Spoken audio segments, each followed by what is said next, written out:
edition of the Sports Report. And we are back. We got the full crew in the house.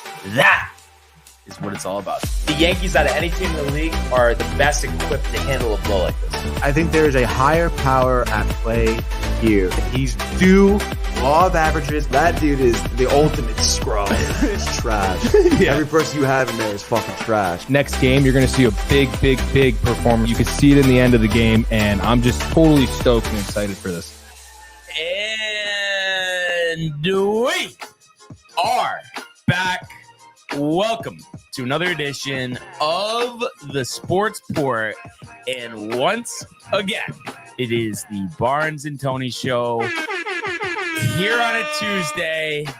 Yeah, Bonita, baby. Sandwich in hand. Shout So out to good. Chef Michael. Yes, Obviously. of course. I mean, it really is unbelievable. I mean, it's every show now. And really just Michael providing the goods. Honestly, we really appreciate it. Yeah, dude. I mean, I'm honestly just looking at that sandwich in the lower left-hand corner of your frame, and it looks toasty and delicious, dude. Yes, dude. So yeah, it's unbelievable. I'm looking forward to Yes, Tony. Yes. Indulging in that. That is for sure. Hell yeah, dude. And a lot to talk about. Obviously, the doubleheader last night on Monday Night Football. Oh yeah, dude. MLB free agency moving along. But as always, we do have comments early and often. That is correct. Let's get to those. Yes, of course, dude. Early off, like you said, off rip, we have Kev Do with the let's go, baby. We want the smoke. Barnes, how does that giant pick look now, dude? Yeah. Hashtag rep TC, hashtag rep DTV, hashtag rep the sports. But we went 3-0 once again. Can't stop. Take that. Gav already texted me, and as I said on the text, Tip of the hat, dude. tip of the cap. That's so funny. Then, of course, we got Danny V in the house as well. Good morning, fellas. Let's go. Kev Do, kick rocks. You and your high-powered Raiders offense. LOL. And then Josh B coming in here with another let's go. Another great week of picks by us, he says. Hashtag TCA, hashtag rep DTV, hashtag rep the sports port. Kev Dude says Bernie kicks rock with your sorry ass Nets. Ha! And then Michael Theophil in there. Let's go. The best in the business. Hot Take Johnny comes in as well, saying good morning from work, gentlemen. Let's go. Hashtag TCA, hashtag Downtime TV. The passing Paisan does it again, dude. And then Kev Do. Shout out to the man, the myth, and the legend, Mike. And then Mike saying, I'm going to start helping the picks, he says. I went undefeated in my picks, Barnes. Yeah, and honestly, I was going to say, I think new strategy, Michael and Renee taking over the pick segment. Really? I guarantee dominant Victories? Mhm. Yeah. 100%. Yeah, 100%, dude. I'm down with that. Then another one of Matt Ryan, Zach Tony's Quinones' favorite. team, dude. Matt Ryan, Zach Quinones' team. All right, Matt, dude, come on. And Something else obviously, today, dude. shout out Kev, Mhm. shout out Bernie, shout out Josh B, shout out Hot Take Johnny. We really appreciate them every day tuning in. We love hearing from them, and it just makes this show so much better. Absolutely. What about Matt Ryan? Matt Ryan, absolutely, he has an element. That is for sure. I'm excited to hear from Matt Ryan when baseball season starts, because I think, I could be wrong, but I think we're gonna see a lot more positivity out of Matthew Ryan, especially Soto, hopefully Yamamoto. And speaking of that, because it kind of correlates, one to the other. What did you make of the news coming out yesterday? The Ohtani $680 million deferrals. What were your thoughts on that, Tony? I mean, I think that's kind of freaking crazy, dude. It's a lot of deferrals for sure. But again, I mean, it does make sense because now, the Dodgers, I guess, have that ability to sign other players and, bolster their roster to have a better chance of winning the World Series, which is obviously great for everybody involved. But how's that allowed? Don't you feel like that's kind of a huge loophole in the system? No, that's what I was gonna say. Oh, that's what you're alluding to. Yes, alluding to Buck's divorce. Yeah. Alluding to it. But yeah, I kind of feel like the commissioner's gonna step in. I don't know if it's too late at this point. but it seems like everybody could get a big chunk off the CBT, and then that puts other teams at disadvantage that would be ready to ready to sign these guys, and they can't because there's like a fake tax. And I guess it's like, so instead of it's counting as 70 million next year, it counts as 46. So I mean, what do you think though? Obviously Manfred over the years gets stuff wrong rather than right. Do you think he steps in here at all? Yeah, I think he does. And I don't know, man. It's just too much, dude. I mean, especially because Ohtani obviously is that type of impact player. I mean, like, Dodgers paid that much for him. Like, I don't know, dude. Like, it just doesn't seem fair to other teams. And then also, not even just looking at this as an example too, but then I just feel like if this happens and it goes through and it's allowed, I mean, don't you forecast other teams doing this and then it becoming a thing that could potentially be a norm? And it just isn't. It's just not right. Like, no, right. But the only thing too, though, I was talking about this with Pooch, and he was kind of going devil's advocate for me, but I don't think many people would do that, honestly. And I think he's only doing it because they said last year he made $40 million in endorsements. And I think he's thinking, moving from the Angel brand to the Dodger brand, that is only going to go up. So he's like, I got my endorsement money, get this on the road. And guys with big contracts, sure, they'll have some endorsements, but I have a feeling they're not going to get that type of endorsement money that he's getting. Oh, yeah. And they're not going to want to wait till 2034 to get paid out more than $2 million a season. Plus, I believe the agent doesn't get his cut till then. Oh, really? Which seems kind of BS. And then also, too, a lot of question, after the contract's over, he can move back to Japan and then not be subject to California state tax, I guess. So it just seems like a lot of legalities. Dude. They got to get this out of here. Like, what are we talking about right now? So I do think push will come to shove, and no pun intended. It kind of reminds me, I know it's completely different sports, completely different situations, but what's going on with the push, brotherly shove. Like, I think next year that's going to get outlawed. And I think this sooner rather than later, because it is circumventing the CBT. And then it's like, that's the whole point of that, why that was made, why that was a part of the collective bargaining agreement. Right. We'll see if they can change anything. And it's funny too, because a lot of people are, connecting the dots here saying that, oh, now they're going to get Yamamoto. I would say not so fast. I think there is something to these Japanese pitchers coming to the major leagues, and I think they want to be the leaders of their teams and not him going to the Dodgers. Obviously, he's going to take a back seat. He goes somewhere else. He's clearly, other than the Mets, obviously, because Senga's there, but he would clearly be, the number one Japanese pitcher on the staff. I think there's something to that. I think there is a pecking order. So I would say, I know John Boy originally came out. He says, he thinks, that Yamamoto's going to go to the Yankees. Then he backtracks. He's going to go to the Dodgers. I don't think he's going to the Dodgers. What do you think in terms of Dodgers? Do you buy into any of that in terms of like being the leader of the staff and him not wanting to take the back seat? I mean, yeah, I guess so. I mean, I do see why it's like a, thought in his mind, certainly. But I mean, it's just so tough because I feel like that's just like kind of a little egotistical, a little bit. And it's just like, especially in a league like baseball, where it's like really doesn't, doesn't take one or two good players for you to win a World Series. It takes like an entire organization to be gelling well and to be consistent, to play really good together. But I mean, if that's that, then I mean, I could see why, he would want that. And we've seen it before, athletes, even different sports, even in baseball too, that they rather go somewhere where they can be the star and shine, I guess. So yeah, I see that, dude. But I am still going to go nuclear here and say it's Yamamoto. I can't get off of it, Tony. It's you and Zach Wilson. It's you salivating at another 300-yard game next week against Miami. The upset win. I mean, that'd be great, dude. I mean, I don't know what I'm if that happens, I don't know what we're gonna get from you and Michael.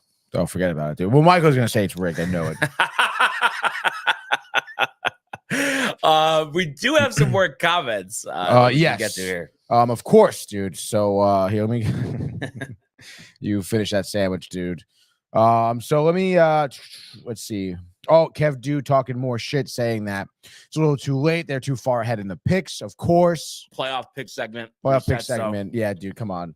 And he says Matty Ice, dude. Hashtag TCA. And then we have the chairman himself saying, let's go. Good morning, gentlemen. Big win for the Italian community last night. Of course, the Dolphins drowning again in December yet again. Win for Knicks and Islanders last night, too. Hashtag the company of TTV. Islanders did squeak out a good win, I suppose. And then Matt Ryan says Yankees to the World Series. There we go, Brian, your boy.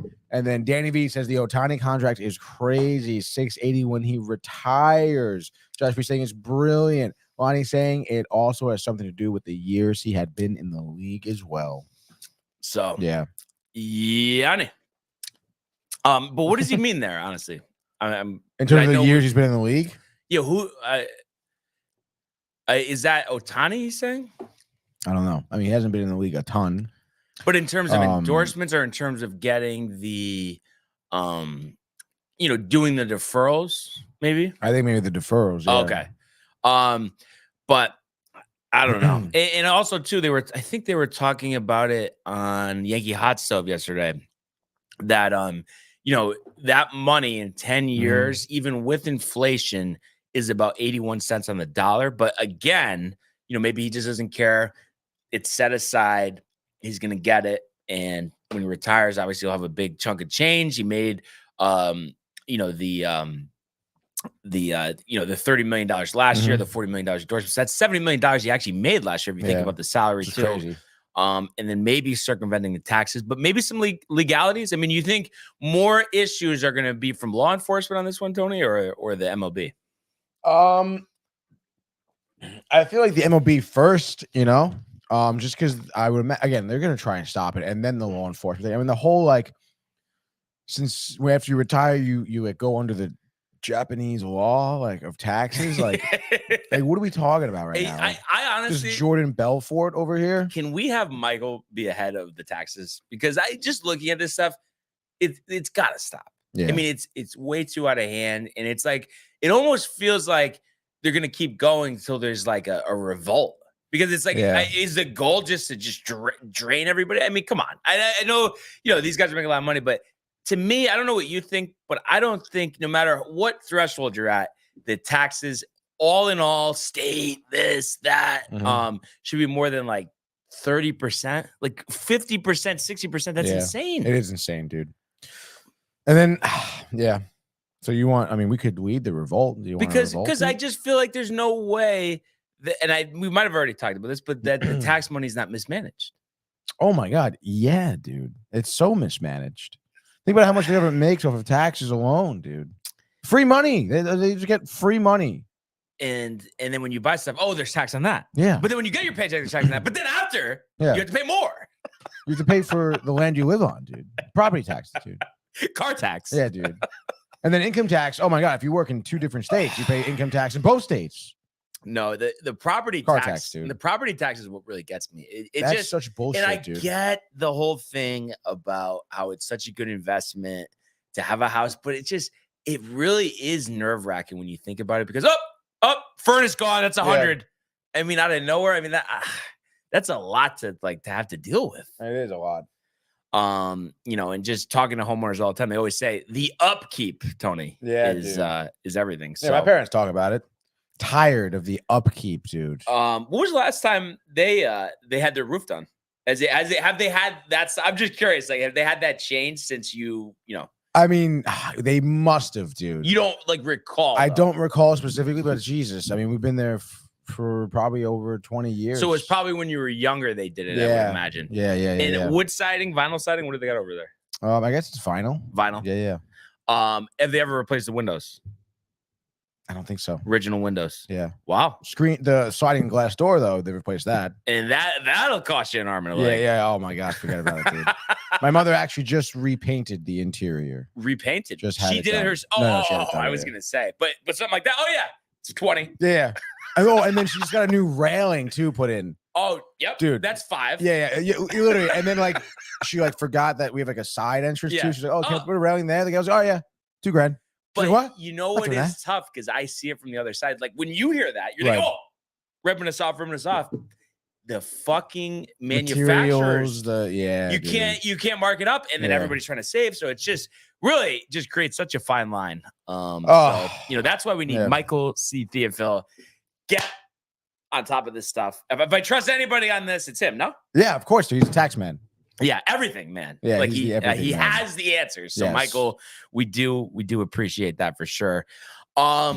Before we get to the football though, any other like stuff you're hearing baseball wise? Not really, dude. I was trying to do some research here on what the Mets could be doing. But something did. I'm pretty sure like this morning, I was looking up some Trevor Bauer stats, dude. Dominant in Japan. I mean, dude, and he's still a free agent. You would take him. Yes, dude. I think the Mets should pursue Trevor Bauer. And you wouldn't Like, be concerned about a blow up in the clubhouse. McNeil. I mean, I could see them go, yeah, but like throwing bows at one point. Yeah, I could potentially see that, but come on, like a pitcher and a second baseman. I don't know, man. I can't really see them really like getting into it for some stupid reason. And plus, I feel like Bauer may be a little bit of a changed man playing in Japan. I don't think he's necessarily sour grapes. Well, because also, I mean, is it official that they determined that he actually didn't do anything wrong? Yeah, he was like all good, all clear, dude. Yeah. But I do think though, that thing aside, just from what you hear, and I know when they were teammates at UCLA, him and Garrett Cole had some issues. Like, I think he is kind of a psycho. I mean, he seems like it when he was on Cleveland. Or was it Cincinnati? You're just making like weird faces on the mound and stuff. Was that when he threw the ball? No, was it Cincinnati? I think it was. Wait. No. It was Terry Francona with Cleveland. Threw the ball like over center field from the mound, and then like turned around and goes, "I'm sorry," and then like walked off the mound. So funny. It's a shame almost that Buck's not manager just to see what he would do if Bauer did that. I know. Yeah, I don't know if Mendoza, might give a little pat in the back. Yeah. Milking cookies, the Aaron Boone way. Oh God, dude. But what do you think about that? Do you think it's worth to take a chance on him? Yeah, but I guess with in mind that you have full confidence that Mendoza is going to fix the culture issue. Yeah. I mean, I'm kind of hoping maybe the players just have fixed it themselves. But I do think too, just thinking about this more, the way David Stearns is, I don't think he's going to want to bring him in. Really? He, like I said, he's Minnie Cashman, knows it all, young age, eye flutter, So why wouldn't he want Power? Because it's like because of the off the field stuff, and I know like he was proved innocent, but then also just like run-ins and stuff, and seeing what the Mets went through last year. Yeah, I guess so. But I mean, geez, dude, we got to sign some good people here. Yeah, I mean, it just from a talent perspective, and if you could just figure out the chemistry issues, I think it would be good. So yeah, I think so too. But also. And maybe it is again, because I told you, they like Steve Phillips was talking about this. I don't get why we don't hear about Snell. We don't hear about Joe Montgomery, but I guess the simple answer is it's a combination of them not wanting him or those guys not wanting to go there. Yeah, maybe. I mean, again, like there's been murmurs. I mean, do you think potentially also it's just because all eyes and ears are focused on like Yamamoto right now? Like, do you think that's why? Because even these little mini moves, we don't really hear about as much either. Yeah, because I think, and they were talking about this on MLB Tonight last night, is that Snell, Montgomery, they're licking their chops, waiting for this deal to go down because they think their value. Oh, this is the top guy. We got to get him. Yeah, it's true. But obviously, for us, it's annoying. We want to fill out the roster at the end of the day. I know. So let's go. Let's get Yamamoto. Will Smith, I guess, $5 million to the Royals could be the closer. Bloated ERA for Texas last year. Oh, was on the Braves previously. Yeah, Astros, I believe. That. I think he won like back-to-back World Series or 3 in a row, even. Oh, between the Braves and Astros, and he was never on the Dodgers, was he? No, you're thinking of the catcher. The catcher, Will Smith. It's so funny how many Will Smiths there is. Dude, it's ridiculous. Wait, I'm blanking. Oh, yeah. So Texas, Braves, and Astros. So yeah, he 3 straight World Series, 3 different teams. You don't see that too often. That is crazy. Has been pretty good throughout his career, but I mean, last year that was, I don't know if that That's kind of ballpark ridiculous, has anything to honestly. do with it or not. Probably not. But Yeah. So hopefully we get some more moves soon as the Yamamoto meetings continue. But it's crazy, like with the time in between when you're waiting for Soto to happen and stuff. Mm-hmm. It's so nerve-wracking. Like you just never know when you get that alert on the phone that the deal's gone down. Are you nervous? Confident Anxious, but dude. nervous. Wow. Anxious but confident. Anxious but nervous. But let's go now to the world of the National Football League. He wants Jefferson, climbs the ladder. Oh my goodness! Justin Jefferson, the catch of his life. Burrow fires, intercepted, picked off at a pick six. Minka Fitzpatrick, an absolute ball hawk. Niners twist up front and get to Tagovailoa. Bosa again. Mahomes escaping on the move, stops, spins, flips it forward for the touchdown. Stop it. Aaron Jones. Oh, what a tackle! Quincy Williams with a pile driver. All right. So we did have two very exciting Monday Night Football games last night. And going into it, it seemed like, are these mismatches? I mean, obviously Miami was a 14-point favorite to Tennessee. The Packers at MetLife were laying 6. And we get an upset in both games. The first game, we have the Giants edging out the Packers 24-22. And this was a very, back and forth, exciting game. First quarter, we exchange, some punts, and the Packers, do get on the board first, with a 16-yard rushing touchdown. Jaden Reed, it seems like that is the Packers' favorite play. We saw him do it later in the game, getting stuffed on a 2-point conversion. That time, it did work. And this was big for the Packers in this game because the Giants had just missed a field goal from Bullock from 48 yards. So Packers, good field position. And they get a 7-play, 62-yard drive, capped off by that end around. So that made it 7-0. But the Giants answering back here with a touchdown drive of their own, 8 plays, 75 yards. And this being capped off by Saquon Barkley, who had 2 rushing touchdowns. So that made it 7-7. The Packers go on a drive of their own, but then have a Jordan Love fumble on the Giant 26. So that was a killer for the Packers. However, Giants get the ball 5 plays, go for it on 4th down, turn it over on downs. So Packers get the ball back, and then they throw an interception, giving the ball back to the Giants, who end up punting. But before the horn there at the end of the second quarter, we do get a 36-yard field goal by Daniel Carlson's brother, Andres, a 36-yarder, taking over this year, obviously, for a long time. Packer kicker Mason Crosby, that made it 10-7. Giants kneel the ball down. They get the ball, first play, out of the half. They go 3 and out, but then we have a muffed punt, and that was a Nixon who fumbles it for the Packers. Giants short field, 3 plays and only 21 yards, and they get the touchdown from Saquon Barkley. So his second touchdown. That made it 14-10 Giants. Packers get the ball back, punt, but then the Giants muff the punt. So the Packers get the ball back, but as we've seen them struggle at times in the red zone, not able to get it done. They have to settle for the field goal. So 32 yards for Carlson, made it 14-13 in favor of the Giants. But then they go 10 plays, 75 yards, capped off by an Isaiah Hodgins 8-yard touchdown from Danny DeVito. Oh my as goodness. Tony's got the ad going again. So that made it 21-13. Been a while. Packers long drive, but again, not able to finish it off. 12-play drive, but then they miss a field goal. Crazy, dude. Andres Carlson missing it from 45. That was crucial, but they do get the ball back after a Giant 3 and out. They do kick a field goal to, shorten the deficit to 21-16. This time Carlson hitting from 48. Giants fumble, a Saquon Barkley fumble. They did review it.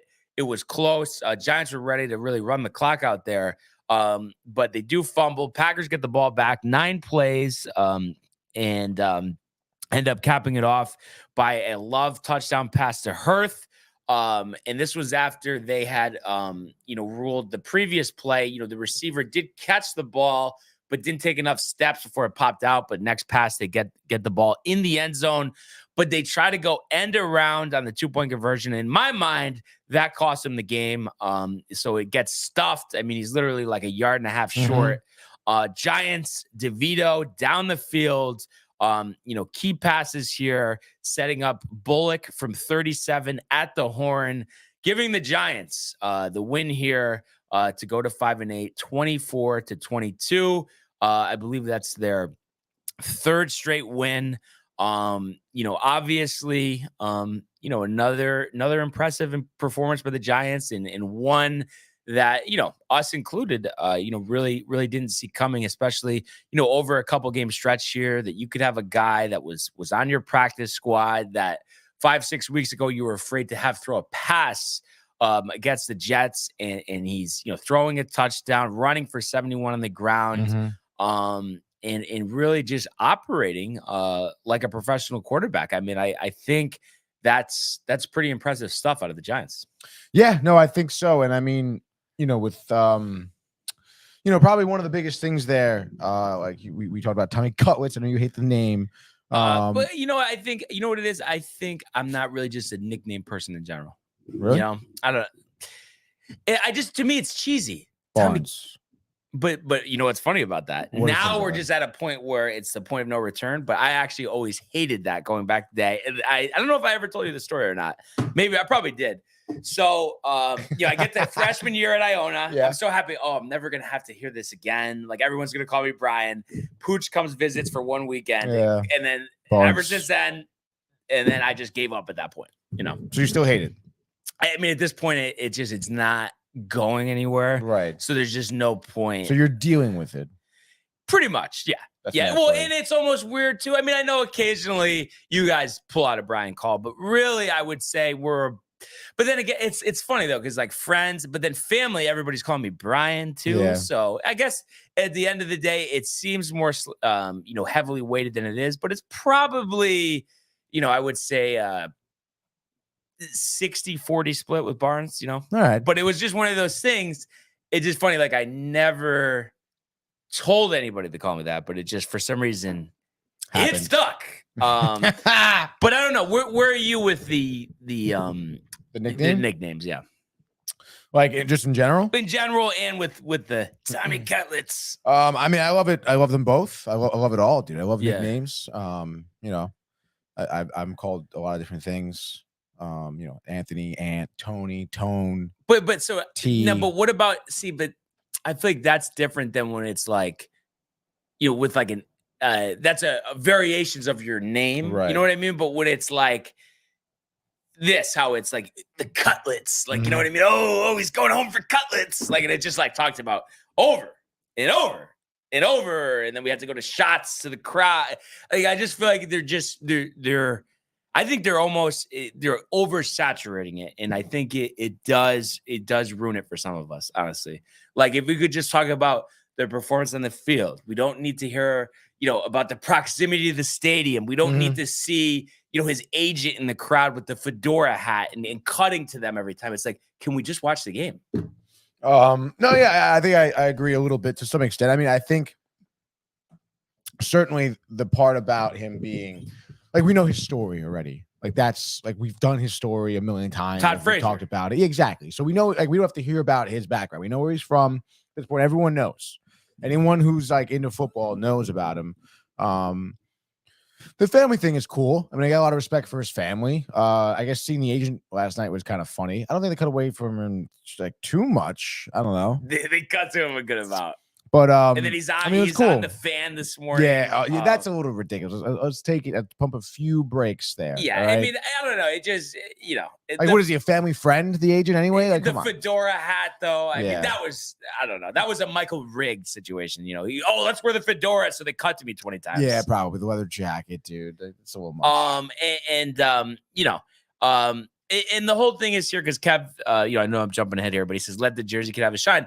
I think he deserves to have his shine, Kev, but I just think let's talk about what he's doing on the field, not the constant reminder of the background, of the Cutlets, of the parents' house. Like, how many times we need to say it? And then right after the game, Joe Buck, instead of talking about what a performance it is, he again goes to the proximity, the local, like. Well, Joe Buck is a Chief, though. So Obviously, yeah. But I'm saying it's too much because I feel so split on this. Like I really respect somebody who appreciates their opportunity in this league that works hard.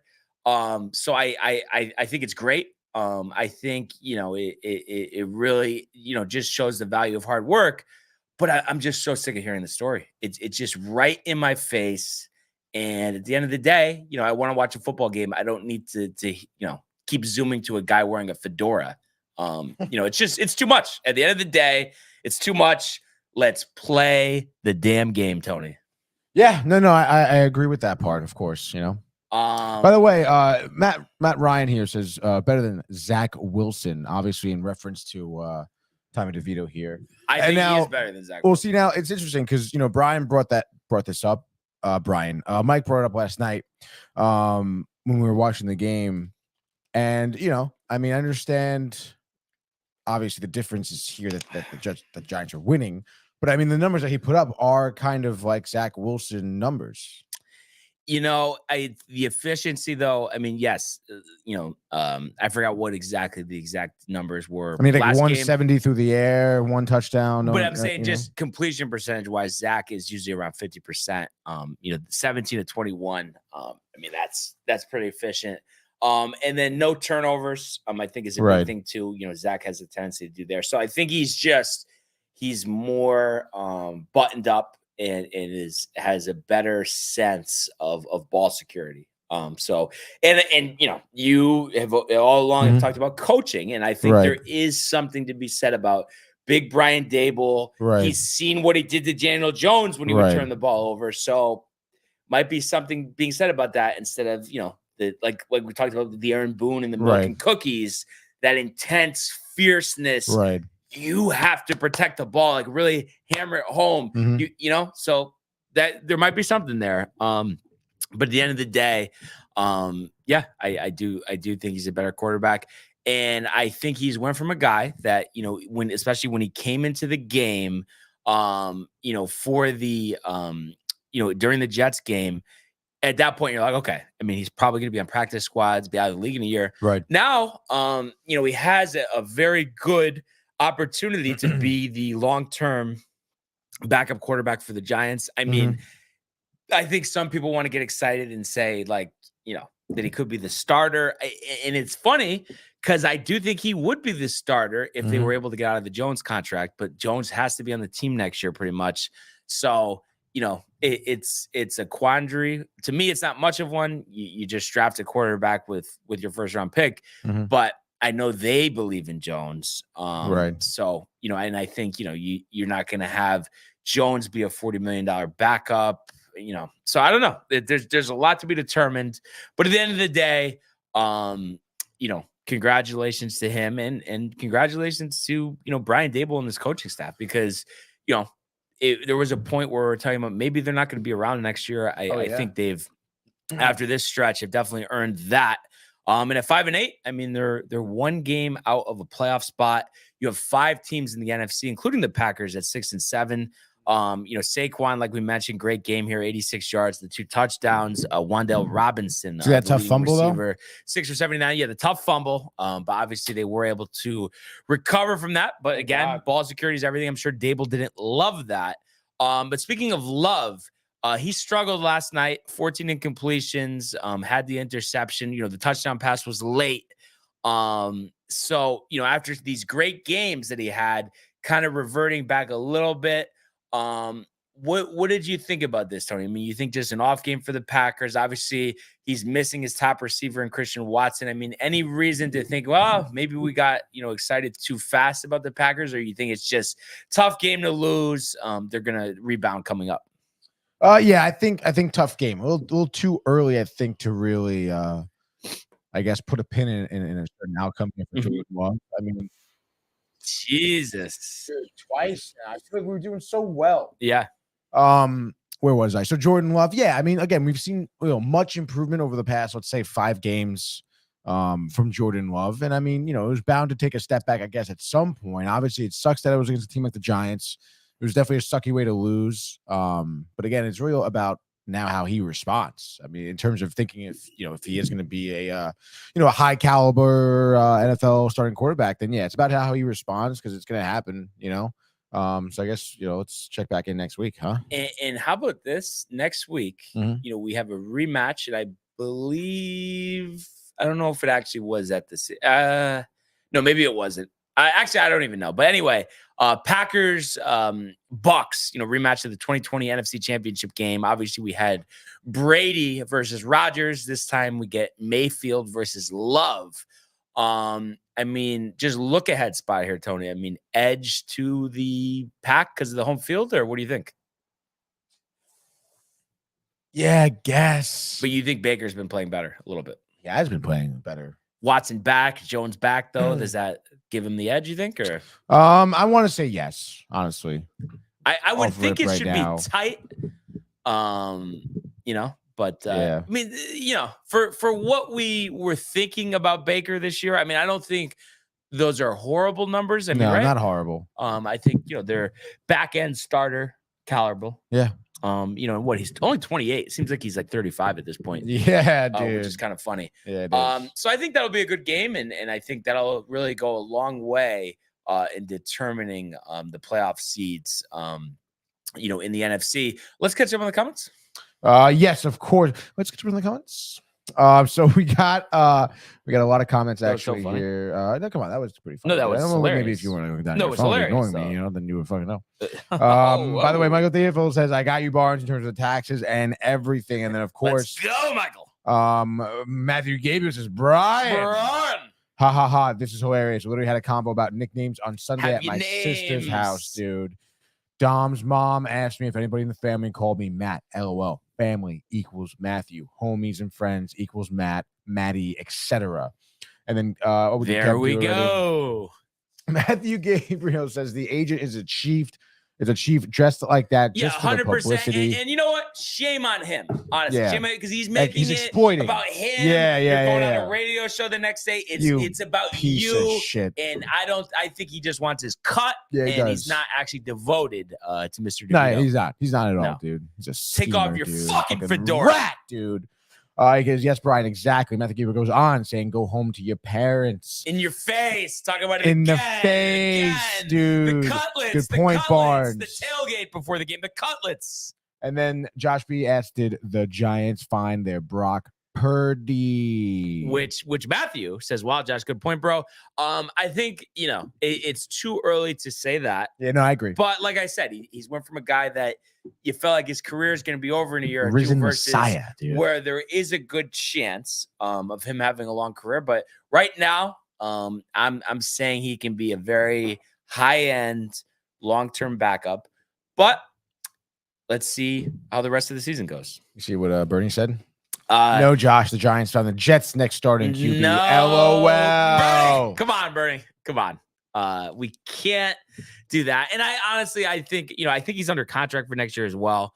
So if he ends up though, like killing it down the stretch, and then they end up like trading him, someone gives him a big contract, that will be kind of crazy. But I think it's just one step, Tony, one little step at a time, right? One little step at a time, dude. And maybe a new nickname. Honestly, we could talk about that. What would you want it to be, dude? No nickname, actually, though. Just Tommy. Yeah. All right. I mean, we have to go crazy. Let's play on words. Like, why do we need to do that? All that stuff. Everything has to be a sideshow, Tony. And I'm sick of it. Honestly, sick of it. Come on, the fedora is ridiculous. I hate fedoras. All right, Yeah. all right. At least we're on the same page there. Looking ahead here too, Giants, one game out of the playoff spot at Saints this week. Are you calling for the upset in Nolans? Honestly, yes. Really? Like, easy money. Fuck the Saints. They suck. Wow, you're tight of car, huh? Yeah, they're trash. He's gone out of the league. Out of the league. What do you think about Zach Wilson be off the team? Excited Jets would take him out of Matthew Ryan. I don't think that the Jets are going to do that. No. But I mean, I would definitely rather have him than Wilson as the backup next year. But again, so like, why? Not gonna happen. Not gonna happen. Not gonna happen. At the end of the day, not gonna happen.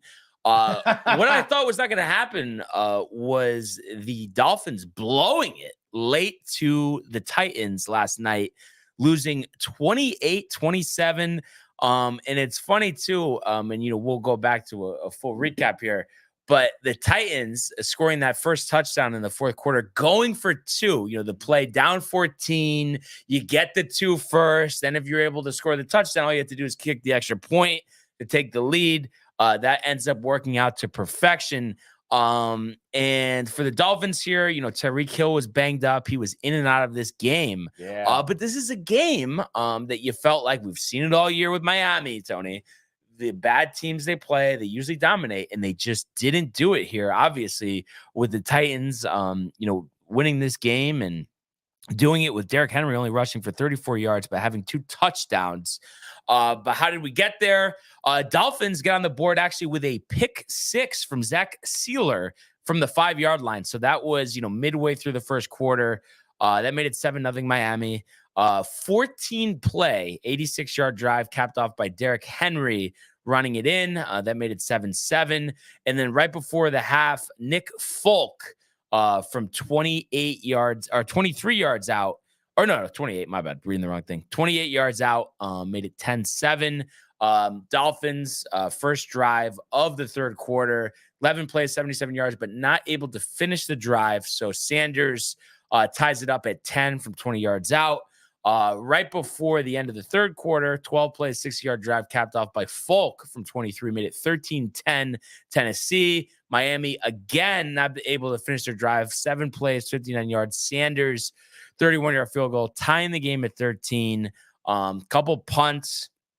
The Dolphins get a short field due to a turnover, and Mostert from 3 yards out runs it in to make it 20-13. In favor of the Dolphins. And then they get the ball back again on the short field. 2 plays, 12 yards, Mostert for 5 yards out, 27-13. So the Dolphins led this game 27-13 at home. And they end up losing it because the Titans, 9 plays, 75 yards, 154 off the clock, 3-yard pass from Levis to Hopkins. And they get the 2, like I said, Levis to Westbrook Akine. Made it 27-21. Titans get the ball back again. 4 plays, 64 yards, capped off by Derrick Henry, 3-yard run. And that made it 28-27. Miami not able to rally from that point and drop their first home game of the season. And in really shocking fashion, the collapse. And then the fact too that you're able to get the ball back late. You drive it to your 44-yard line. I have a 3rd and 3, so 2 downs to pick up 3 yards. You throw a 1-yard pass, and then you get sacked. And that is the end of the game, Tony. Does a loss like this spell trouble for the Miami Dolphins? Yeah, it does, dude. I think there was a lot of interesting things that kind of went down in this game, too. Which we'll get to, but I think in general from the performance of the Dolphins, I mean, I don't know, dude. I feel the Dolphins, again, just even taking it from that last drive, I mean, they had the game in their hands and they couldn't really figure it out. I understand they had some issues, couple stupid penalties, right? It was the Dolphins defensive player that took his helmet off. I think so, yeah. Right, and got a penalty. So like at the end of the game, what would have been like a 3rd and 7 was like a 2nd and 2, I think, instead, which is so stupid, dude. I don't even remember that play, but like I guess he was going to sack Levis, and like Levis kind of got away, maybe made it back to the line of scrimmage, and then ended up getting tackled. And you just see this guy take his helmet off and bang it on the ground, like slam it. So dumb. So stupid, bro. Like you are so like that's like Kadarius Toney offsides type of penalty. Like you have no discipline. Like what are we doing? You know? I just saw this nothing crazy, but Brian Hoke reporting Yankees Zoom press conference to introduce Soto 4 p.m. Eastern time today. So I'm sure Yes Network will have that coverage, and Tony will be locked in and ready to go. No, dude. I mean, the conferences over Zoom are always kind of tough, dude. I'm surprised they're doing that. Like that's pretty cheap, if you ask me. What are we, a minor league organization? Like we can't get a table and a chair for this guy, like a camera. Ridiculous, dude. Anyway, so that's I think the Dolphins certainly could have done better. I understand the whole Hill injury was definitely worrisome. I don't know if you recall that play.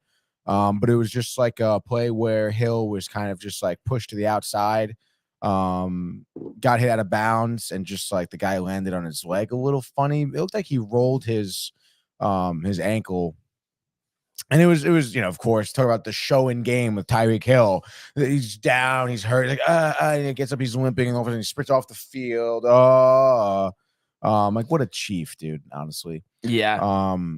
But yeah, I mean, even though Tyreek Hill down, I think Tua needs to find a way to score a little bit more. I mean, second quarter you didn't score at all. Third quarter, would you have a field goal? Mm-hmm. You know, I mean, there was definitely some opportunities, of you in the red zone where you just didn't come up with a touchdown. Well, and you know what it is, and I know it's from the whole Mike Shanahan, to Kyle Shanahan system here with Mike McDaniel, where running the ball is such a key philosophy for them. But I do feel like sometimes they overrun it where, you're picking up nice chunks, but you're limiting how many huge chunk plays you'd have from your passing game, which I feel like is the strength of your team when you have Jalen Waddle and Tyreek Hill. And even, he doesn't really get the ball much, but even Cedric Wilson, the former Cowboy, I feel like is a pretty dynamic receiver. So, and I know those rushing numbers are good, 158, 5.12 touchdowns. But I just think that you want to get the ball to your wide receivers more. Yeah. And it is always, I feel like also in terms of having Tyreek Hill out, what Miami does do well with him is that, he's in motion like every freaking play too. So, not having him in the game is because even if they know the play isn't to him, obviously putting him in motion, it obviously causes the defense to shift it and at least cover him somehow. So, not having him in, I could see disrupting their offense a lot. But Will Levis had the game of his life, really. Not crazy efficient, but still 327 through the air, one touchdown, only one interception, only sacked once too. He had, honestly, I think he was doing a good job, and where his pocket was collapsing, he did kind of step up and like figure out a way out and gain some yardages that way. So that was kind of cool. At least find a man open downfield. Obviously, about Hopkins and some of the ridiculous catches he had last night. What about did you see that offsides call or the false start on the defense called last night on the Dolphins? I'm not. Was it offsides penalty? Yeah. So it was actually no, it was false start on the defense, dude. Yes, dude. Think about this for a second. So this was in the fourth quarter, literally like right before the Titans scored. Yeah. It was again. I forget what down it was. It doesn't matter, honestly. Maybe it was like a 2nd and 5 or whatever it was, off the goal line too. And you know how like defensive linemen shift over? Yeah. That's what Miami did. They shifted over, like they go like over one gap, and it caused, I want to say, the tight end of the Titans to flinch. Penalty goes up, false start, right? And then I guess they called the false start on the defense I didn't even know because that was a thing. they went, they shifted too abruptly, which is such bullshit, dude. Yeah. Like, I'll see if I can bring the play up. But then again, it was then at that point it was a 1st and goal. And then that's when Henry just ran it in. Right. What are you going to do at that point? Unbelievable. But it was just to make any sense. Even the announcer was like, huh. Yeah, definitely. All the years of watching football, definitely never heard of that one. While you're pulling it up too, I was just, checking Twitter, seeing if there was any baseball news. And I did stumble upon so it's Ari Marove, I guess, at My Sports Updates. reporting, and I guess this is via the New York Post, NBC will not have Al Michaels back for the postseason this year as they did last year for Chargers Jags. Instead, NBC's #1 college team, Noah Eagle, Ian's son, and Todd Blackledge will call the game for the second NBC wildcard playoff game.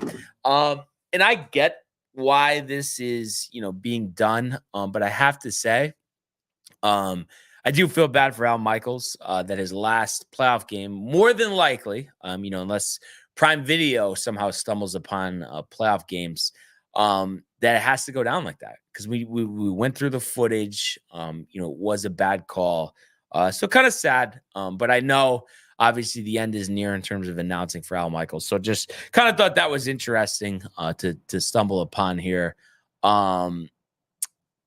But it seems like there's comments here about the on Twitter, right? Well, I would say not Twitter, but also we do have comments, but no video. But Yeah, no, I'm trying to see if there's a video. I don't know how there's not. you think you imagined it? There's no way, because dude, like Mike and I were sitting right there. There's no way. Dolphins false start on defense. I don't understand like why it wouldn't pop up.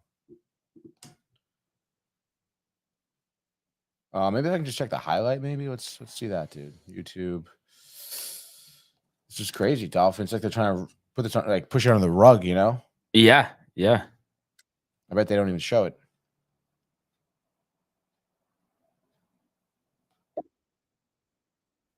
I think this is the run-in.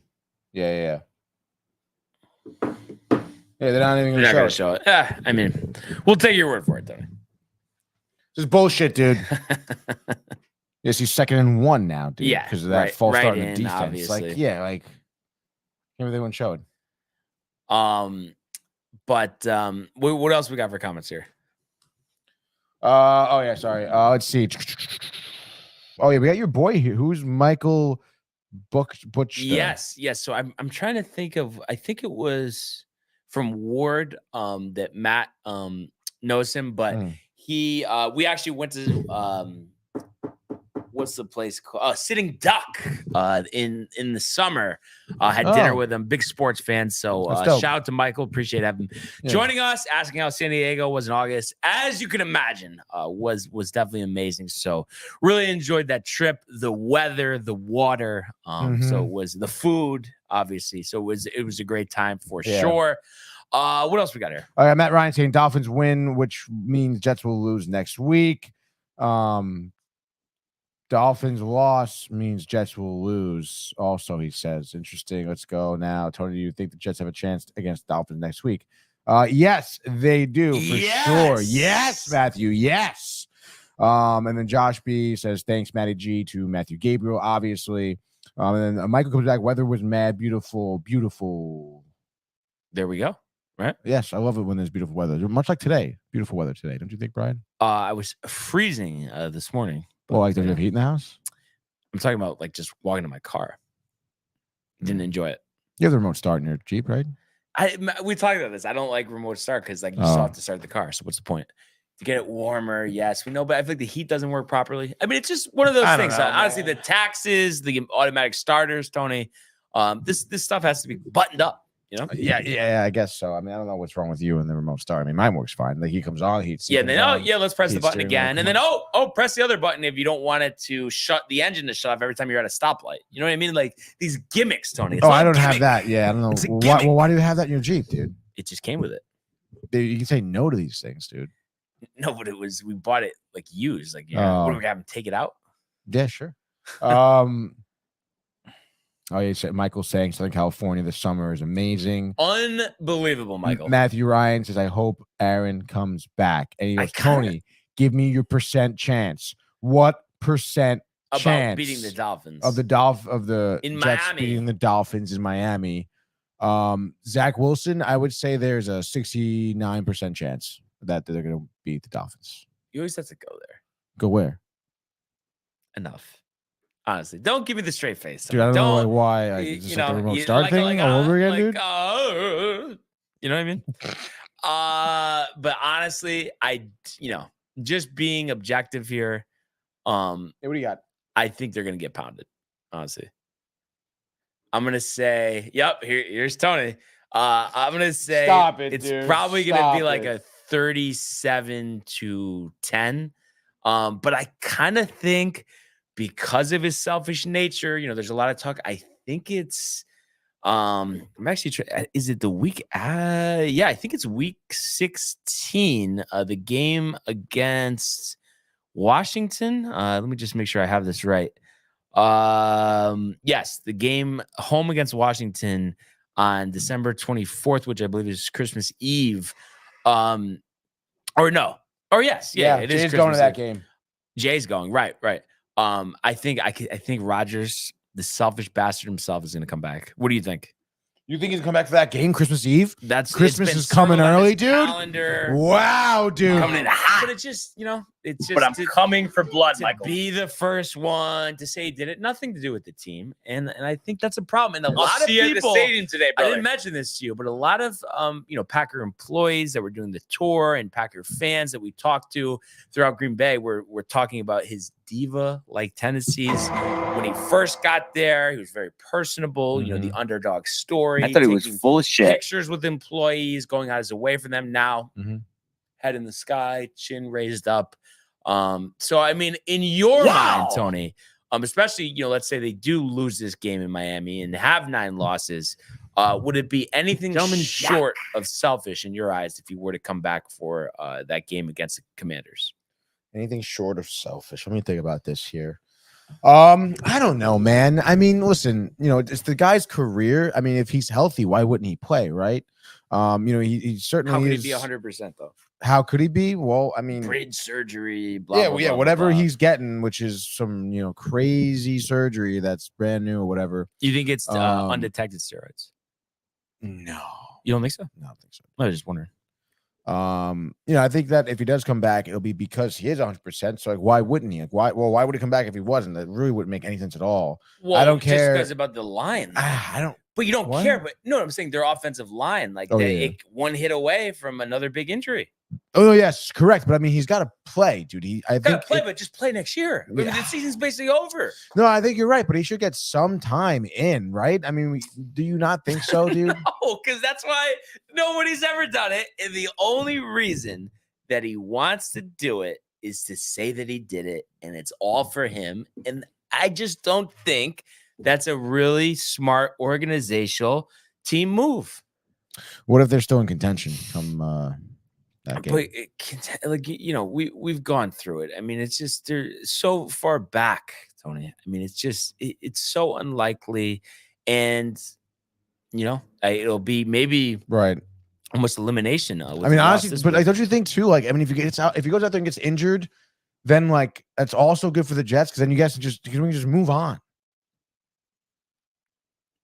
We waited too long. We had to go through too many hype videos, too many Jay talking about one's Jets drive and Hard Knocks, Tony. Right. To go through all of that for nothing. It doesn't make sense. I mean, you kind of already did, no? What do you mean? Like he got hurt. He hurt his Achilles. Like he kind of already did go through all that for nothing. Like the season. Right. So let's just double down and do it again. Yes, dude. You might as well. Because then what's the point, dude? Because if honestly, at his age, bro, like if he's gonna get injured, he's gonna get injured. Well, no. If he has a competent offensive line, I think he has a lot less chance of getting injured. Perhaps you could say that, yeah. But I mean, like the only way he's not gonna get injured, like for certain, is if he doesn't play at all ever. Like again, like a guy at this age, I just think regardless, it just seems like his body can't really handle it, dude. He's just such a chief. He does seem like such a chief. That's why I think like if he wants to go out there and play, let him go out there and play. If he wants to go out there and play. And if he gets hurt, I mean, that's it. Then you can move on. Then you can draft a quarterback. Then you can try and bring someone else in and rebuild your team. It doesn't matter anyway. He's gonna be gone off the team in 2 years anyway, dude. Never know. What if he comes out with a vengeance? What if he comes back this season and they end up getting into the playoffs? Like, yeah. They're not gonna get into the playoffs. They're 8 losses. Come on. You know that as well as I do. I mean, statistically speaking, mathematically speaking, statistically, numerically speaking, they're fucked. Yeah. I don't know, dude. So like, why not? It just doesn't really matter, dude. It really doesn't matter. Week 15, Tony, is going to begin on Thursday. We do have the Chargers at the Raiders. Raiders 3-point home favorites. And that obviously due to Justin Herbert looking like he might be out for the season. Both teams with the same record. So you would think this would be a win for Kev's Raiders, but I guess you never know till they play the game, right? Yeah, no, that's true, dude. Jacobs and Keenan Allen questionable too, so that adds an element to it. Keenan Allen. I hung on for fantasy to make the playoffs in 2 of my leagues, so it'll be interesting. Nothing like fantasy football playoffs. A lot of anxiety, but with a chance to take home a prize. I mean, you got to be amped up for it. Yeah, absolutely, dude. So we'll see about that. But let's go now to the world of the National Hockey League. Speed, here he comes. McDavid shoots, top shelf, he scores! Captain with the overtime winner! That's the middle break. It's a world-class hit right here. Kowski stepping, rink Washington made the full split save. Are you kidding me? Turn, side of the net, between the legs, and they score! Filthy! David Pasternak, the silver trophy to the Golden Knights. All right. So last night in the National Hockey League, we did have 4 games. And looking at the outcomes of them, we did have a couple close, tight finishes. The Isles, all of a sudden, Tony, on a little bit of a heater here. Yeah. 4-3 in overtime over the Maple Leafs here. All of a sudden, you look up, they're 13-7-7. That's a lot of overtime losses, don't know? Yes, it is a lot of overtime losses. Sorokin got the start, 37 of 40. And you had goals, Nelson's 12th, Cizikas his 4th, Palmieri his 8th, and Bo Horvat, Tony, the game winner there, assisted by Noah Dobson. How about 22 assists for Noah Dobson up to this point? 3 last night. 3 last night. Barzal with his 20th assist as well. I mean, I know we were just talking about this the other day, but all of a sudden, I mean, do we have a slightly different opinion here of the Islanders? I mean, not necessarily. I mean, there's certainly work to be done still in the team. I mean, yes, teams heat up. You're getting some performances there from your veteran players like Palmieri, as well as Nelson, right? Who's the other scorer? Was it Brock Nelson? Barzal. Oh, Matthew Barzal. And okay. Brock Nelson. Yeah, okay. Matt Martin, Sydney. Yeah. Right? Oh my goodness. So yeah, you have your veteran players showing up again. Matthew Barzal, I think his production has been up recently. Again, just like as the team has been heating up. You saw some good defense, some good saves, I suppose. But again, beating the Maple Leafs here in overtime, and I believe the Islanders scored, I want to say twice in the first period, so they were kind of up. The Leafs were certainly trailing behind and had a little bit of an uphill battle. I think Tavares scored his 1,000th point, right, of his career last night. Kind of poetic there at UBS against the Islanders, his former team. Did you see if there was a tribute video? Or he's played there before? Played there. Yeah, exactly. So he's been back since. There wasn't really like when he scored, crowd didn't really care. It also was like half empty, I saw. You know what's hilarious though? Yeah, what they listed it as 100% attendance. Yeah, I don't think so, dude. Well, what's up with that? Like you pay for the tickets, they don't care if you go. Is that what it is? I guess that's right? how they count attendance to get bigger numbers. I'm imagining. I mean, I guess a lot of stadiums do that. No, right? Chief though.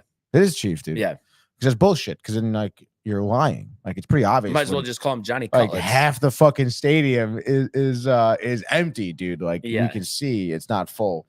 But yeah, dude. I mean, again, teams heat up. Can the Islanders, strike while the iron is hot and maybe keep this up and their goaltending could look better? I don't know.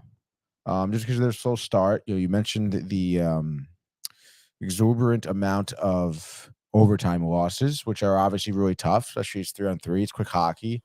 But again, I mean, if you're a better team, those wins are falling your way, not the other teams. So I don't know, we'll see. I mean, I feel like Georgiev goaltending has been a little bit of an issue for them. So what would you do if you were them?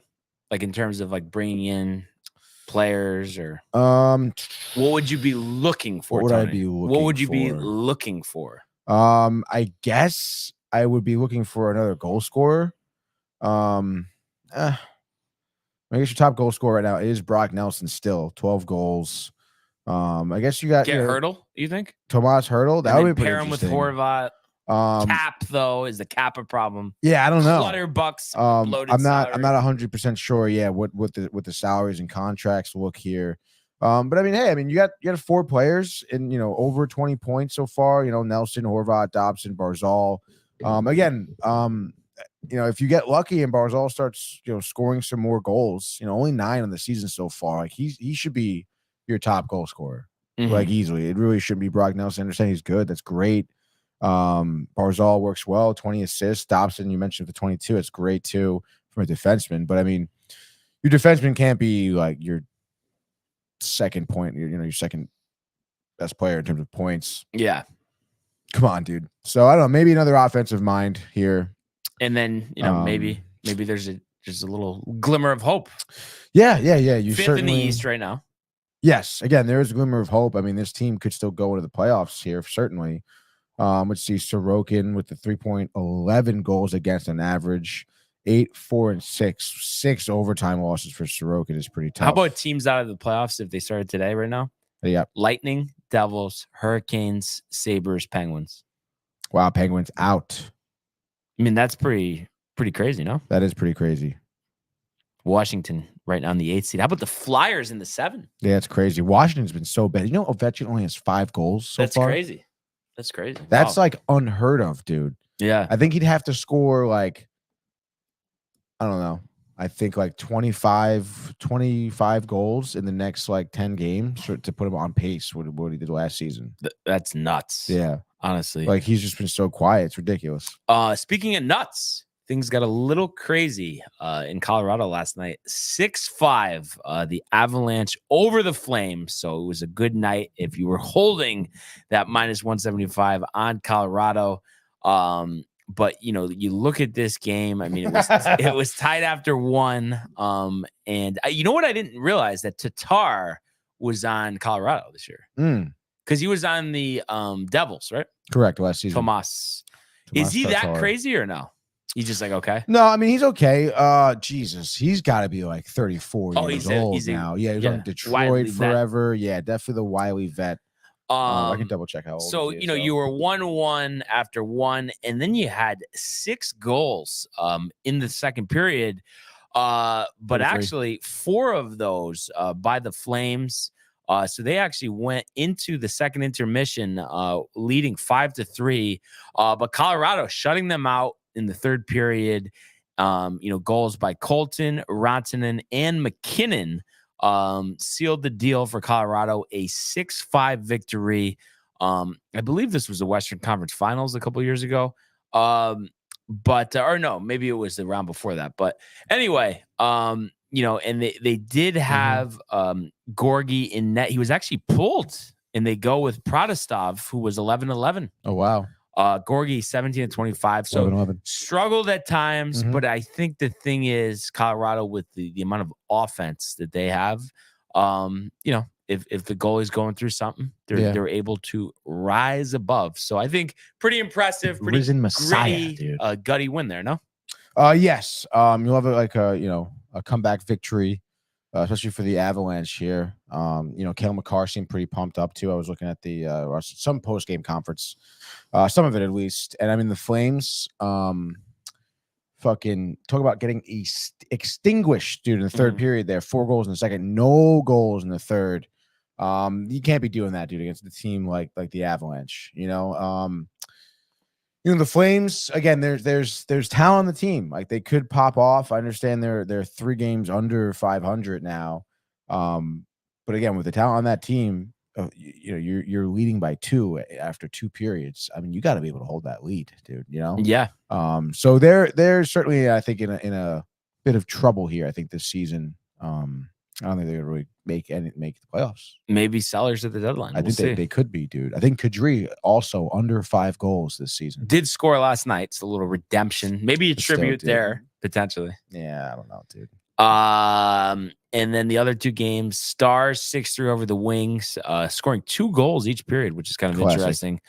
So they go to 16-8. Detroit still 14-9. Obviously a tough test there. And then I thought the Coyotes would get it, Tony.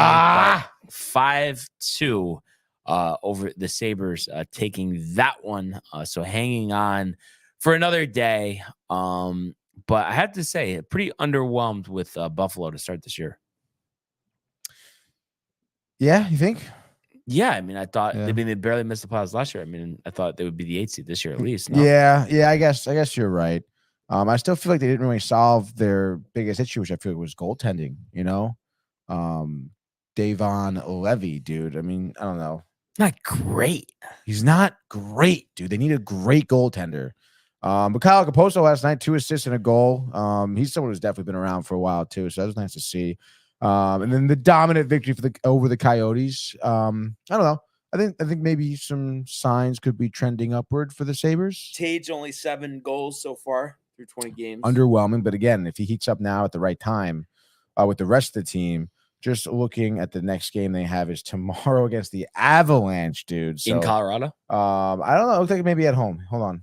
At Colorado. At Colorado. TNT, 10 o'clock. So that's going to be, oh, wow. They have a big 2 games on the road against Colorado, on the road against Vegas. At the road in Arizona. And then on the road against Arizona. So a little road trip here. Certainly, I mean, you want to take at least 2 out of 3 games here. You would imagine Arizona counts as 1. So I think they're going to lose to Colorado and Vegas and then beat Arizona. And then beat Columbus. But then lose to Toronto, lose to the Rangers, lose to the Bruins, beat the Blue Jackets, and then beat Ottawa, Montreal. Lose to Pittsburgh, beat Seattle. Okay. We can go. No, let's keep going. Let's keep going. Let's keep doing it. But actually, I know you're probably surprised about this. Ukko-Pekka Luukkonen this year, 2.81 goals against. He should be starting in between the pipes for them, dude. It's been a timeshare, but Levy, bullshit. 893, 3.16, 6 and 5 for Pekka Luukkonen, and 5 and 4 for Levy. So we'll have to see what happens. But that being said, bigger slate tonight, and obviously the game we have circled on our calendars, Tony. The Rangers hosting the Maple Leafs here. Correct. What are your thoughts? It's coming off the nice win on Sunday. I think Maple Leafs back-to-back. Matthews on a heater, and then like they've been but like the back-to-back, they were overtime 2 against the Islanders. The loss, I think Maple Leafs go on a little bit of a skid here. And the Rangers take full advantage. I've been so hot on Vinny Trocheck here all season. I mean, the guy's a leader. He's gritty. He can really hit you from every aspect of his game, whether it's, physically, whether it's assisting, whether it's scoring goals, just being a pesky player on the ice. I'm going to say he gets 3 goals tonight. Vinny Trocheck. Has he had a hat trick before? In his career, definitely. I think he's had one even with the Rangers. I'll double check here. Yeah. Let's go Vinny Trocheck. And by the way, Josh B saying, let's fucking go Rangers. So he is hyped. I mean, how do you not be? I'm telling you, right? A 1 hat trick in his entire life. And he's going to double that tonight. He's going to double that tonight, dude. I don't know when it was, dude. Tell me when it was. Damn it. I don't think they're going to tell us when it was. Oh my God! Just tell me, records his first NHL hat trick 8 years ago. This video is from 5 years ago with the Panthers. So you know what? I'll take it. Let's go. He's due. Law of averages. That dude is the ultimate scrub. Yeah. Honestly, everyone on the Maple Leafs organization is trash, dude. But yeah, I think just total dominance of the Maple Leafs here tonight. Shesterkin. I just saw, courtesy of Molly Walker on Twitter, he was first into the morning warm-ups here, so he's going to be starting tonight in between the pipes. So you'll have to see that. I think Igor, let's say he's back in town, baby. Like total shutout. 33 saves, no goals given up. Rangers win this game 5-0. Let's go, dude. Let's go. I really complete hope dominance, baby. Speaking of dominance, Tony, 9-5 in the pick segment early. But I am kind of curious before I go to my pick here. What do you think it's been with Igor? Head in the clouds, just circumstance, fatigue, pressure. I mean, what do you think's been going on? I want to say he's dealing with an injury, right? Upper body? I want to say lower body, right? What was he out for earlier this season? I forgot. I know, me too, dude. I want to say it was like his hip or something, right? I thought that was Patrick Kane with Boomer. Yeah. Oh God.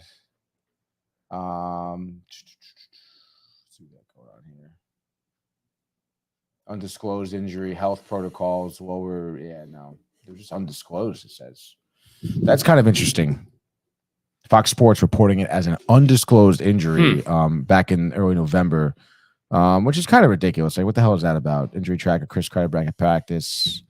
Injury, absence, longer than anticipated. I do remember that when he left the game, right? And then it was like, oh, what's going on? Right. Igor longer than originally anticipated. Right. Louis Domingue came in. Shesterkin just banged up. Yeah. Soreness. He's definitely battling something, dude. But you're confident in the Courtesy of shutout. Molly Walker, by the way, dude. Am I what? You're confident in the shutout? Oh, yes. Confident in the shutout. I want to say like he just overcomes it, dude. And you would be very clearly with the 5-0, very confident in laying the 165 down to 100. Yes, I would. There we go. I actually didn't check too with the over/under set at 6.5. So Under. It's an yeah, under game. it's definitely an under game. Good 6.5 seems like a lot. Good tending, good defense on both occasions here. So Mhm. let's go, dude. 5-0 Rangers. All right. What do you So taking a look at Coyotes, the Penguins, dude. Let's go. games here. Oilers minus 500. How comfortable are you, Brian? Blackhawks Really? will win that game. I had that circled. You know, the kid meets the legend, Bedard versus McDavid. Oilers are on a heater, the minus 500. I am telling you, Tony, you want to talk about a value play too. You throw down moneyline Blackhawks plus 380. So 100 winning 380 here. And I think the Blackhawks, who have won 2 out of 3, lost last game to Washington before beating St. Louis and Anaheim, are going to take down the Oilers overtime after McDavid sends it to overtime with a goal. Connor Bedard, the game winner, 30 seconds left in overtime.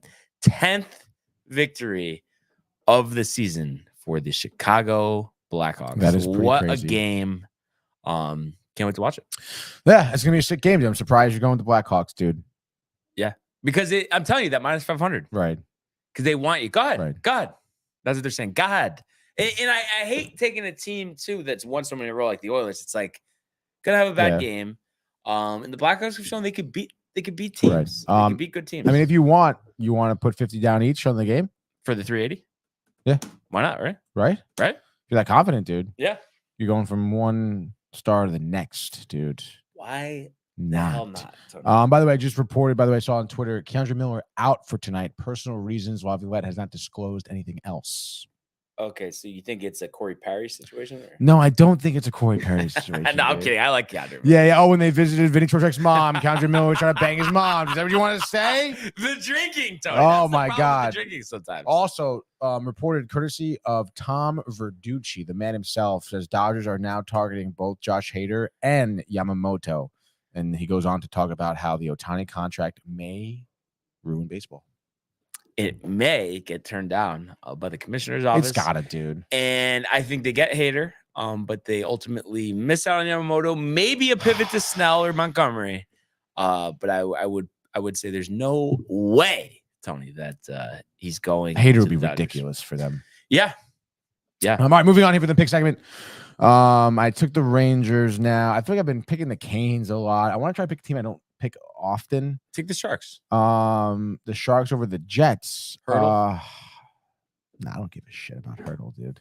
Tomas. The Golden Knights over the Flames. Give me the Golden Knights over the Flames. Sure. I feel like I haven't picked the Golden Knights a ton this season. At home against the Flames. We mentioned, Kadri leading the team in points. However, only 7 goals. Very underwhelming.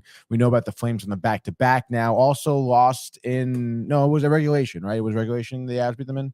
But still on that road trip in Vegas. Going to be tough. The Flames suck. Golden Knights are good. Minus 195 at home. Over under set at 6.5. Give me the over and give me Vegas winning 5-3. Love it. 5-3. Honestly. Yeah. Honestly, minus 195, but probably worth every penny there. Yeah, I think so.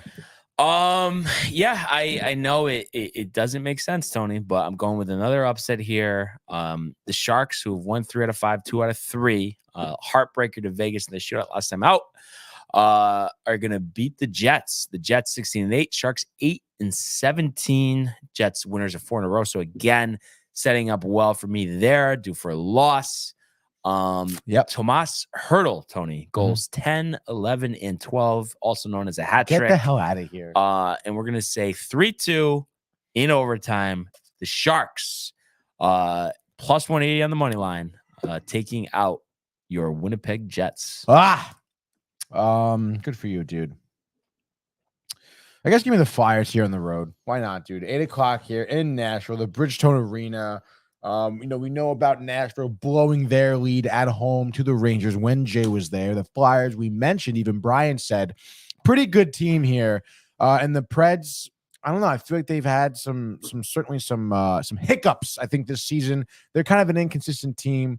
I can see, Torts and the boys coming in here to Nashville as the Preds are minus 135 here, and over is at 6.5. I would say give me the Flyers, give me the under. Carter Hart is starting. Maybe I should double check. Carter Hart. Carter. If they are starting, I would say the Flyers win this game 2-0. Wow. Stand by. Carter Hart. Koshikov in between the pipes for the Canes is cool. Red Wings, Rangers. Carter Hart unconfirmed. Who say Saros also unconfirmed. That's totally fine. Just still give me the Flyers 2-0. Yeah, one more pick for you, right? I do have one more pick. Red Wings. I know you want to go Red Wings over Riley's Jordan Binnington, dude. You should take that game. There's a couple things, Tony, that are under consideration here. Would like a sure thing, but there isn't one pick. There's some tough. There really here. isn't, but give me Carolina. I think they'll figure it out. Slow start, like we said, out of the playoff race up to this point. And I think Michael Bunting is gonna get jacked up here. He fucking better, dude.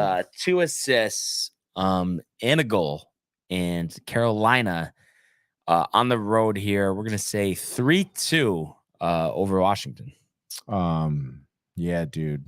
Hurricanes have not won a game yet on their Canadian road trip. They are losers of 4 in a row, by the way. So you would think they'll bounce back, though. Yeah, I'm gonna go 3-0. Parlay those. Everybody out there, parlay them. Do it. Who's your boy on Twitter that you follow? Henry?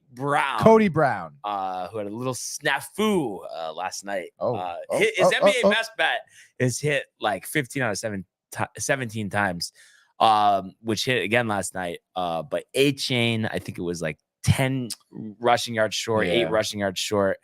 And then Jordan Love 1 touchdown pass short. And that we could have had a better day. But hey, he's back at it today. Shohei. Sure he'll be Shoheiing all of us some winners, right? Yeah, dude. Yeah, dude. So should be an interesting night of hockey. Can't believe though, like the Rangers 28 games in. I mean, doesn't it feel like the season just started? Yeah, it is kind of crazy, dude. You know what was a pretty cool stat I saw yesterday too at some point during the day? That Jonathan Quick is one of 2 goaltenders after beating the Kings, ironically enough, one of 2 goaltenders to beat all 32 teams in the league. Wow. How cool is that? I believe the other one might be Fleury. I have to double check though. There you go. Yeah. So that's obviously pretty impressive stuff for sure. Vinny Cutlets. Is that Vinny Trocheck? Yeah, dude. You like that? But I like how you're starting it. Michael looking to shoot, and then he doesn't know hoop. Yeah, the hoop's over there. What are you gonna do there, right? Yeah. Bye, Mike. What are you gonna do though? You know what I'm saying? What are you gonna do? No, I was just hoping. What are you hoping for, dude? That there would be Vinny Cutlets?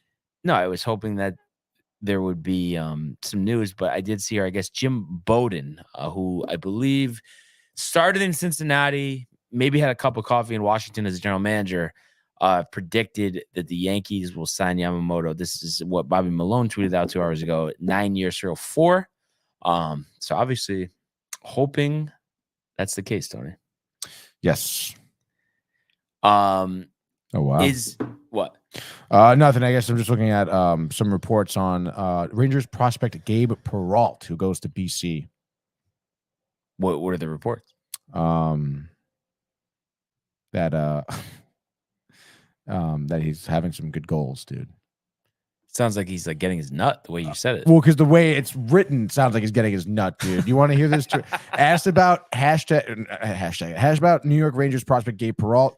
Peter Laviolette jokes that he's talked to his daughter about him because she also goes to BC. And she says, and I quote, she tells me Gabe is doing just fine. She texted him that he had a beauty the other night. There you go. There you go, right there, dude. So finishing up the semester at BC and then going over to the wall. And then I'll be in Hartford, Tony. Is that the plan? Sounds like it, dude. Sounds like it. I mean, I think, teammates with Deming there, I'm sure I'll have a good time, right? Yeah, dude. The spicy pork. But where are you going to be, Tony? With this Yamamoto thing, let's say, the hypothetical prediction on my end is correct. Goes to the Yankees.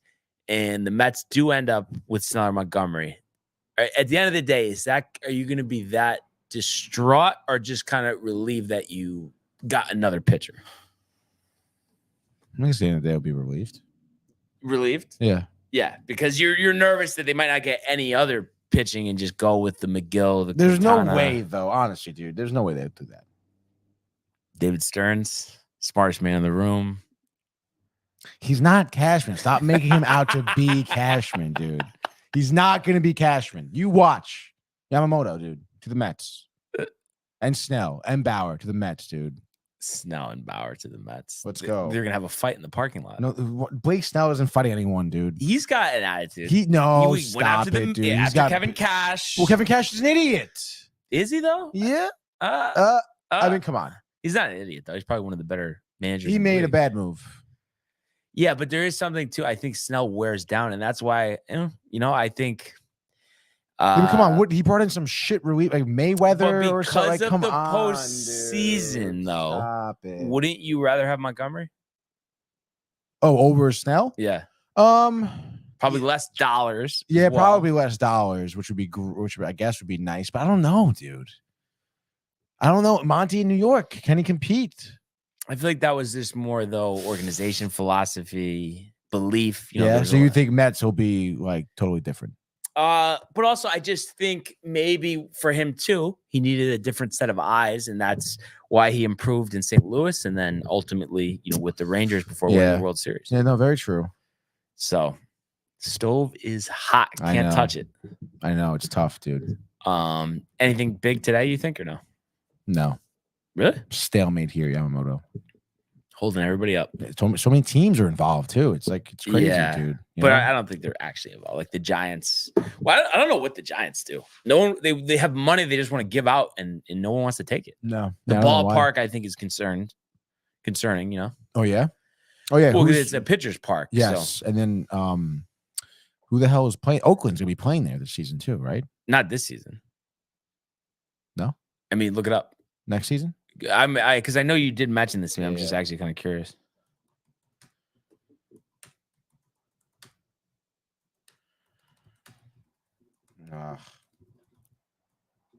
Stood.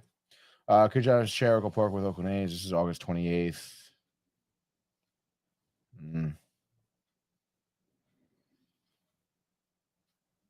Twists and turns. A's are awaiting approval from MLB. I guess they haven't been approved yet, huh? So, following the 2024. So yeah. I think they're going to be there next year. Yeah, in Oakland. I guess the following year.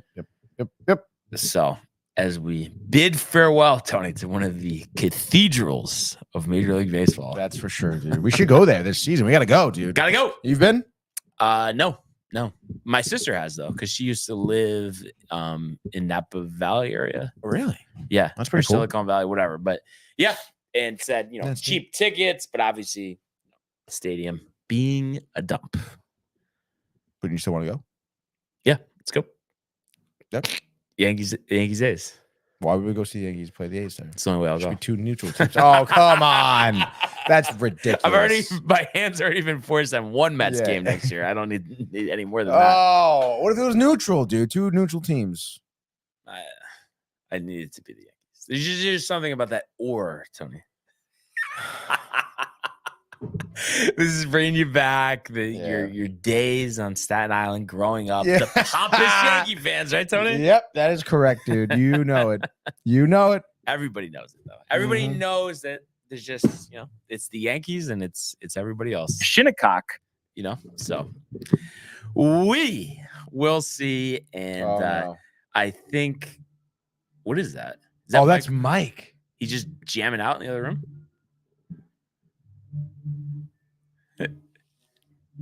What is that from? That's Home Alone. That's so funny. Yo, you good, Mike? But yeah, I mean, other than that, Tony, anything else you wanted to mention here? No, I don't think so. I think I pretty much covered everything I want to cover. Trocheck, Mets haven't done anything. Notre Dame getting Riley Leonard, former Duke quarterback. So stepping in for Sam Hartman there in South Bend. So we'll see if he can take them where Hartman wasn't able to do. He opted out of the bowl game as well. So that's really all we have there. Bowl games start on Saturday. So I know Tony is ready for a bowl bonanza. Bowl bonanza, dude. But yeah, other than that, would like to thank everybody once again for tuning in, continuing to comment, like, and subscribe. All of the archives on the YouTube page, Tony, Michael, Renee, and Jay in Costume merch, downtimetv.com. Merch. Want everybody to enjoy the day.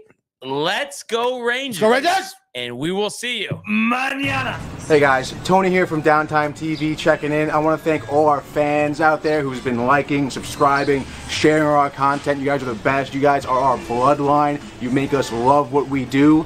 Thanks again.